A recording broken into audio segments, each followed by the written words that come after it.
السلام علیکم ویورز، کیا آپ نے کبھی محسوس کیا ہے کہ سب کچھ ٹھیک چل رہا تھا، اچانک کام رک گئے، خوشیاں کم ہو گئیں، گھر میں بے سکونی جو ہے وہ بڑھ گئی، بچے ہمارے بار بار بیمار ہونے لگے یا کوئی اچھی چیز جو ہے نا وہ زیادہ دیر تک قائم نہ رہ سکی؟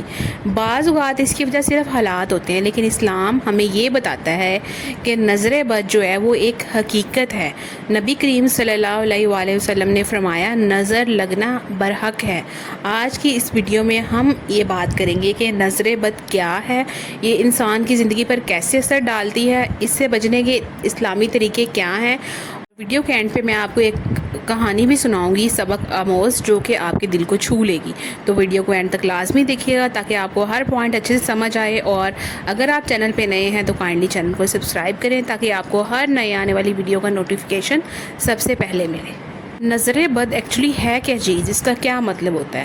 نظر بد جو ہوتی ہے نا، اس وقت لگتی ہے جب کوئی شخص کسی نعمت، خوبصورتی، کامیابی یا خوشی کو دیکھ کر دل میں حسد، تعجب یا منفی احساس رکھے۔ کبھی کبھی جو ہوتی ہے وہ نظر بد جو ہوتی ہے نا وہ جان بوجھ کر نہیں لگتی، بلکہ صرف بے احتیاطی سے بھی لگ سکتی ہے۔ یہ ہمارا دین مذہب اسلام ہمیں یہ سکھاتا ہے کہ جب کسی کی اچھی چیز دیکھے نا تو ماشاءاللہ لازمی کہیں۔ نظر بد جو ہوتی ہے نا وہ انسان کی خوشیوں کو بہت بری طرح سے کھا جاتی ہے۔ بعض لوگ کہتے ہیں کہ جب تک کسی کو نہیں بتایا تھا سب ٹھیک تھا، جیسے ہی لوگوں کو پتہ چلا ہماری خوشی کا مسئلے شروع ہو گئے۔ اگرچہ ہر مشکل کو ہم نظر بد نہیں کہہ سکتے، لیکن بعض کا جو ہوتا ہے نظر انسان کی زندگی میں نیگیٹو ایفیکٹس، منفی اثرات جو ہے وہ پیدا کرتی ہے۔ کس طرح کے نیگیٹو ایفیکٹس ہماری لائف میں پیدا ہو سکتے ہیں؟ نمبر 1 پہ کہ ہماری خوشیاں جو ہوتی ہیں وہ اچانک ختم ہونا شروع ہو جاتی ہیں۔ کبھی کبھی انسان بہت خوش ہوتا ہے، گھر میں سکون بھی ہوتا ہے، کاروبار بھی اچھا چل رہا ہوتا ہے، لیکن اچانک کیا ہوتا ہے سب کچھ بدل جاتا ہے۔ وجہ ہمیشہ نظر نہیں ہوتی، مگر نظر بھی ایک سبب ہو سکتی ہے۔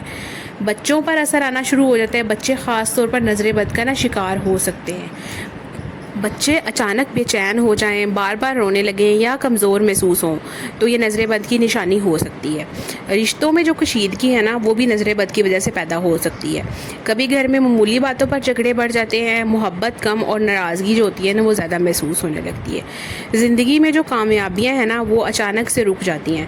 بعض لوگ کیا کرتے ہیں، وہ ہر کام شروع کرتے ہیں، ہر کام کرنے کی کوشش کرتے ہیں، شروع میں کامیابی بھی ان کو ملتی ہے، لیکن اینڈ پہ جا کے جب کوئی اچھا رزلٹ آنے کا موقع ہوتا ہے نا تو ان کی کام میں جو ہے وہ پرابلم سٹارٹ ہو جاتی ہیں۔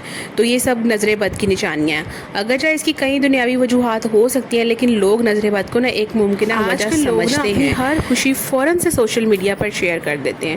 نئی گاڑی لی، نیا گھر لیا، بچوں کی تصاویر بنائی، کاروبار کی کامیابیاں اٹھائیں اور ہر چیز کو نا سوشل میڈیا پہ پوسٹ کر دیا۔ ہر چیز دنیا کو دکھانا نا ضروری نہیں ہوتا۔ ہر نعمت کو سب کے سامنے پیش کرنا بعض اوقات نقصان کا سبب بن سکتا ہے۔ نعمتوں پر اللہ کا شکر ادا کریں، لیکن نمائش سے بچیں اور اپنی چیزوں کو، اپنی نعمتوں کو سنبھال کر صرف اپنے تک محدود رکھیں، لوگوں کو مت بتائیں، کیونکہ لوگ جو ہوتے ہیں نا وہ حسد کرتے ہیں اور آپ کی چیزوں کو نظر لگا دیتے ہیں۔ تو اس لیے ہر نعمت کو، ہر خوشی کو لوگوں کے سامنے شو آف کرنا ضروری نہیں ہوتا۔ بات کرتے ہیں کہ نظر بد سے بچا کس طرح جا سکتا ہے۔ روزانہ صبح اور شام کے اذکار پڑھنے کی عادت بنائیں، یہ مومن کے لیے ایک مضبوط حفاظت ہے۔ سب سے پہلے اس میں کیا ہے کہ آپ نے سورۃ فلق اور سورۃ ناس جو ہے نا قرآن پاک کی جو اینڈ والی 2 صورتیں ہیں، ان دونوں کو اپنے صبح شام پڑھنے کی روٹین میں شامل کرنا ہے۔ یہ دونوں صورتیں نظر بد، حسد اور شیطانی اثرات سے حفاظت کے لیے بہت اہم ہیں۔ انہیں آپ روزانہ پڑھیں۔ آیت الکرسی کو پڑھنا اپنا معمول بنائیں۔ آیت الکرسی اللہ تعالیٰ کی عظیم آیات میں سے ایک ہے۔ اسے پڑھنے سے نا روحانی حفاظت حاصل ہوتی ہے۔ ماشاءاللہ کہنا سیکھیں۔ جب بھی کسی کی خوبصورتی، کامیابی یا نعمت کو دیکھیں تو دل سے کہیں ماشاءاللہ، بارک اللہ۔ تو یہ نہ صرف دوسروں کے لیے خیر کا باعث بنتا ہے بلکہ دل کو نا حسد سے بھی بچاتا ہے۔ اس کے علاوہ آپ کیا کریں کہ آپ اللہ پر بھروسہ رکھیں۔ اصل حفاظت صرف اللہ تعالیٰ کے ہاتھ میں ہے۔ جتنا تعلق اللہ سے مضبوط ہوگا نا اتنا ہی دل آپ کا مطمئن رہے گا۔ کچھ عام غلط فہمیاں جو نظر بد کے بارے میں ہے نا، بعض کا کچھ لوگ کیا کرتے ہیں کہ وہ ہر ناکامی کو نا نظر بد قرار دیتے ہیں۔ یہ بات جو ہے نا یہ بالکل درست نہیں ہے۔ اگر امتحان میں محنت نہیں کی تو نتیجہ خراب ہونے کی وجہ نظر نہیں ہے بلکہ تیاری کی کمی ہے۔ اگر کاروبار کی منصوبہ بندی غلط ہے تو اس کی اصلاح ضروری ہے۔ اسلام ہمیں نا بیلنس، توازن سکھاتا ہے۔ نظر بد کو مانے لیکن ہر مسئلے کا انتظام اسی پر نہ ڈالے۔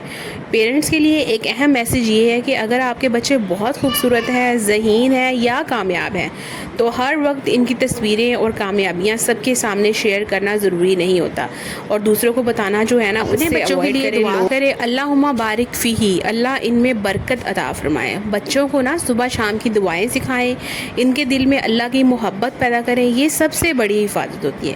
ایک میں آپ کو نا کہانی سناتی، ایک گاؤں میں ایک بندہ تھا اور وہ بہت محنتی تھا اور اللہ کا شکر گزار بھی تھا۔ کئی سال کی محنت کے بعد نا اس کا کاروبار بہت اچھا چلنے لگا۔ اس نے نیا گھر بنایا، نئی گاڑی لی اور اس کے بچے بھی نا پڑھائی میں کامیاب ہونے لگے۔ احمد خوش تھا لیکن ایک عادت اس میں آ گئی، وہ ہر کامیابی نا فوراً سب کو دکھاتا تھا، ہر نئی چیز کی تصویریں بناتا اور لوگوں کو بتاتا کہ اس کے پاس کیا کیا ہے۔ اس کا ایک دوست بار بار کہتا کہ نعمتوں پر نا اللہ کا شکر کرو لیکن ہر چیز سب کو مت دکھایا کرو، مگر وہ نا ہنس کر بات اس کے بیٹے نے نا ایک بہت بڑا تعلیمی مقابلہ نا جیت لیا۔ اس نے پورے علاقے میں چرچا شروع کر دیا، کچھ لوگوں نے دل سے خوشی منائی لیکن کچھ کے دل میں نا حسد پیدا ہو گیا۔ چند ہفتوں بعد پھر گھر میں بہت زیادہ مسائل شروع ہونے لگے، کاروبار میں نقصان ہوا، بیٹا بیمار رہنے لگا، سکون جو ہے وہ کم ہو گیا اور وہ بہت پریشان ہوا۔ ایک دن وہ مسجد کے امام صاحب کے پاس گیا اور اپنی پریشانی سنائی۔ انہوں نے بتایا کہ بیٹا سب سے پہلے اللہ کی طرف رجوع کرو، نمازوں کی پابندی کرو، قرآن پاک پڑھو، صبح شام کے اذکار کرو اور ہر نعمت پر نا اللہ کا شکر ادا کرو۔ اس نے ان باتوں پر عمل شروع کر دیا، وہ روزانہ سورۃ فلق، سورۃ ناس اور آیت الکرسی پڑھنے لگا۔ اس نے سوشل میڈیا پر نمائش کم کر دی، اللہ سے خوب دعائیں مانگنے لگا۔ چند مہینوں بعد نا اس کے حالات بہتر ہونا شروع ہو گئے، کاروبار بھی سنبھل گیا، بیٹا بھی صحت مند ہو گیا اور گھر میں دوبارہ سے نا اس دن اس کو ایک سبق ملا کہ نعمتوں کی حفاظت ہوتی ہے نا وہ صرف تالوں سے نہیں ہوتی بلکہ شکر، دعا اور اللہ پر بھروسے سے ہوتی ہے۔ تو نظر بد جو ہوتی ہے نا وہ ایک حقیقت ہے لیکن اس سے زیادہ طاقتور اللہ تعالیٰ کی حفاظت ہے۔ اپنی زندگی کو خوف کی بجائے ایمان سے بھر دیں، صبح شام کے اذکار پڑھیں، نماز کی پابندی کریں، قرآن سے تعلق جوڑیں اور ہر نعمت پر نا ماشاءاللہ کہنا اپنی عادت بنا لیں۔ لوگوں کی نظر سے زیادہ مضبوط اللہ تعالیٰ کی حفاظت ہے، اور جو اللہ کی پناہ میں آ جائے اسے کوئی نقصان نہیں پہنچا سکتا مگر اللہ کے حکم سے۔ اگر آپ کو یہ ویڈیو پسند آئے تو لائک کریں، شیئر کریں اور چینل کو سبسکرائب کریں۔ نیکسٹ ویڈیو تک کے لیے اپنا بہت سارا خیال رکھیے گا۔ بائے بائے، اللہ حافظ۔